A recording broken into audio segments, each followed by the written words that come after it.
Hello everyone, welcome back to another video. So there's been a little bit of frustration within the Pokemon community over the last few weeks, and I'm gonna tell you why, and we're gonna figure out how exactly we got here. There are some specific things that happened upon announcement of this set that doomed the release from the very beginning, and there are some things that have happened recently that are kind of getting things back on track. We need to talk about it, otherwise it's just gonna happen again with another set and another set. So let's look into what exactly happened before the set was even released. Two things happened. The set was announced as an evolution set, and it was also announced as a special set. Special sets are smaller sets that Pokemon releases kind of in between the big releases. Special sets are known to be printed less. They don't release any booster boxes for special sets. Usually it's ETBs and then like collector boxes or something. There are 32 SIRs, special illustration rares or special art rares in the set, and 10 of them are evolutions. And somehow this was still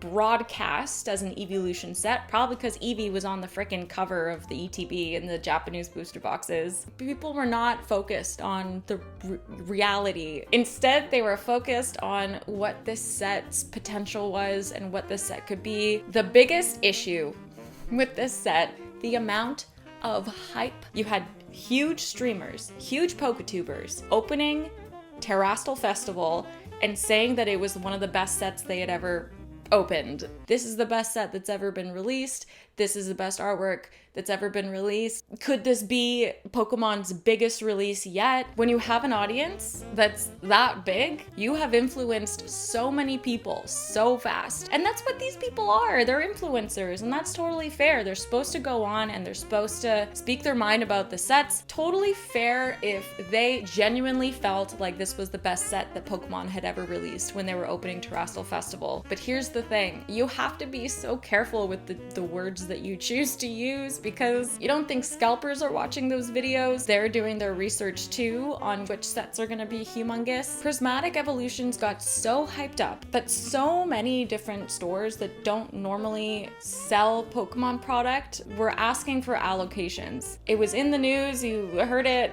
already probably, but card stores were getting like 10% of what they normally get for release of a new set. Card stores were canceling their midnight releases, they were canceling their tournaments, they couldn't sell it in store because all of their stock went to pre-orders, and not everyone's pre-orders were even filled. And what do you know? It's incredibly problematic if kids and card stores and collectors and traders and TCG players don't have access to any product upon release of a set.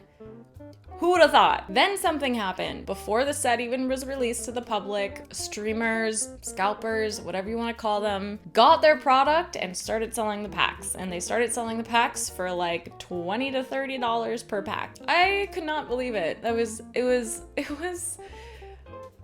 It was so utterly frustrating. The weird thing for me, and the reason why this was so frustrating for me, was because, do you remember like Vs and VMAXs and like Rainbow and Rainbow VMAXs and Illustrator Rares, Alt Vs and Alt VMAXs? Remember all that? That was really cool. Why were people thinking this was the best set ever? Upon release of the set, something weird started happening. People started realizing the pull rates were horrific. How can you release a set that has 32 alts in it and your chances of pulling an alt are like 1 in 200 packs? It's like Pokemon forgot to put the freaking hits in the pack. All I had to do was watch some pack opening videos, and that was it. That was all I needed to be like, I'm not wasting a single penny on opening packs of this set. Not unless they do a reprint and fix the hit rates. Scalpers were trying to take it as saying like, oh, but if you hit it, it's gonna be amazing. There was something else that was happening behind the scenes. TCG Pocket kicked modern collecting into absolute overdrive, and this release of Prismatic Evolutions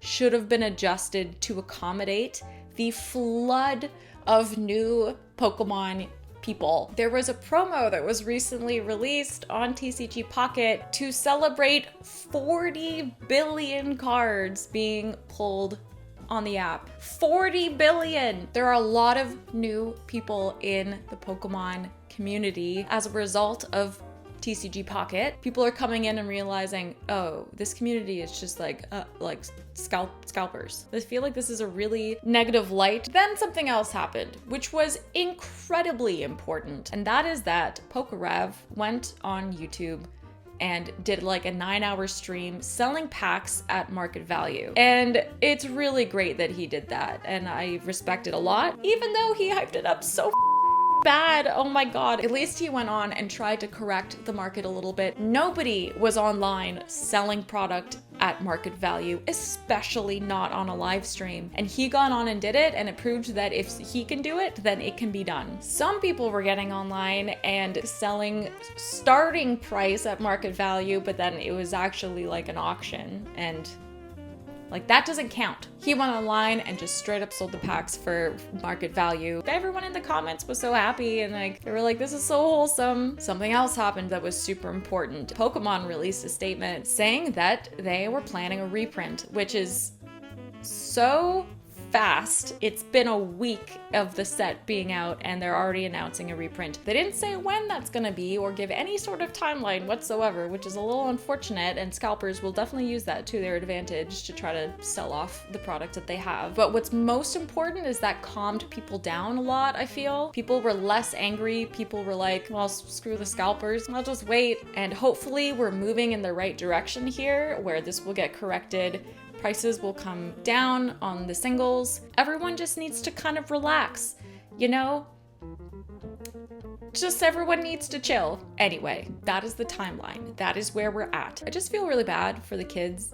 Like, honestly, I personally have a lot to work on while Modern sorts itself out, but I felt bad for, you know, all the people who are really interested in Modern and are really missing out because of all the hype and all the scalpers and all of that. It's just really sad to see. It's not what the hobby is about. It's really annoying, and I hope people learn from this. Yeah, it's just too bad. And I hope that the reprint happens soon and people are able to open it. I think distributors could have done better. I think Pokemon could have done better. I think that these giant Pokemon influencers could have done better and not hyped it up as much. Ultimately, it leads to the disappointment of real fans, and it leads to the success of scalpers and people trying to make money on the product. People getting excited over sets is one thing, but the hype needs to be under control, okay? Guys, really, let me know down below what your thoughts are. Do you agree with me on what I believe led to this situation? Do you think it was something else? I hope you guys enjoyed the video. I hope you enjoyed talking me rant. If you've been on my streams lately, that's all I've been doing is just like complaining and ranting. Thank you guys so much for watching. I will see you in the next video.